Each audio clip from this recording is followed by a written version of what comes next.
Are you tired of constant ringing in your ears? Look no further. In this video, we will share with you the ultimate guide to tinnitus treatment. Tinnitus, or ringing in the ears, can be caused by a variety of factors such as loud noise exposure, age-related hearing loss, or even stress. But don't worry, there are effective methods and natural remedies for relief. One highly effective method is sound therapy.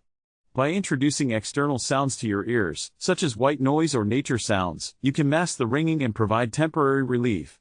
You can try using a white noise machine or even a smartphone app specifically designed for tinnitus relief. Another effective treatment is cognitive behavioral therapy, or CBT. This therapy helps you manage stress and minimize the impact of tinnitus on your daily life. By changing your thought patterns and reaction to the ringing, you can find relief and improve your overall well-being. Additionally, natural remedies can also provide relief. Certain herbs, like ginkgo biloba and ginger, have shown promising results in reducing tinnitus symptoms. A healthy lifestyle that includes regular exercise, a balanced diet, and stress reduction techniques can also make a significant difference. Remember, it's important to consult with a healthcare professional to determine the best treatment plan for your specific situation. Thanks for watching our video on tinnitus treatment methods. If you found this information helpful, don't forget to subscribe to our channel for more health-related content. Take care and stay tuned for more tips.